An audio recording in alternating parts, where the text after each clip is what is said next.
국민 여러분, 안녕하세요. 여기는 대한민국 대표 정치 전문 플랫폼 한국정치TV입니다. 지난 10월 21일 오후에 윤석열 대통령과 한동훈 국민의힘 대표는 용산 대통령실에서 만나 면담을 했습니다. 이날의 면담은 최근 전국 현안이 되고 있는 김건희 여사 논란 등을 논의하기 위해서 한동훈 대표가 한 달 전부터 요청해온 것이었습니다. 이 자리에서 한동훈 대표는 김건희 여사의 대외활동 중단과 대통령실 특별감찰관 임명을 비롯한 몇 가지 방안을 윤석열 대통령에게 건의했다고 합니다. 그러나 이날의 면담에서 윤석열 대통령은 한동훈 대표가 제시한 방안들을 모두 거부했습니다. 이에 대해 국내 언론 매체들은 빈손 회동이었다는 내용의 기사를 보도하면서 실망감을 나타냈습니다. 그렇다면 이날 면담 때 윤석열 대통령은 왜 한동훈 대표가 건의한 사항들을 하나도 받아들이지 않았을까요? 이에 대해서는 10월 21일의 면담 이후 정치계와 언론계, 시사평론계 등에서 많은 추측과 해석이 나왔습니다.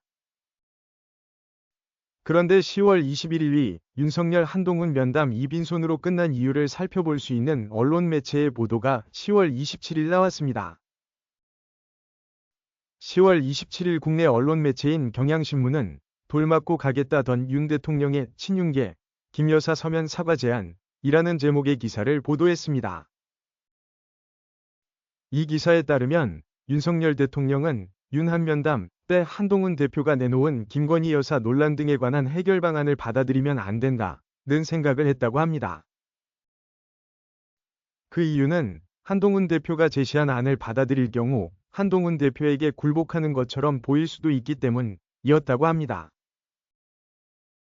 이와 관련해서 한 여권 관계자는 이 기사를 취재한 기자에게 한동훈 대표가 문제를 해결하려고 했다면 다른 방식으로 면담을 해야 했다는 취지의 말을 했다고 합니다.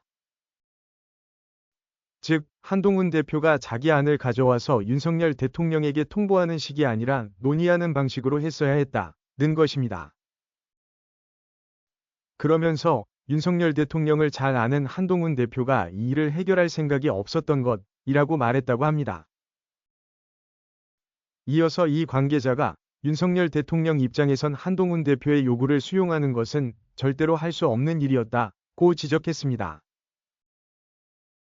그리고 윤석열 대통령이 최근 친윤계 위원들에게 해결책을 묻고 있다고 전했다고 합니다. 한국정치TV는 국내 최초로 탄생한 중립적, 객관적, 과학적, 불편부당한 독립 정치 미디어입니다. 여러분의 구독과 알림, 자발적인 후원은 채널의 제작과 운영에 큰 힘이 됩니다.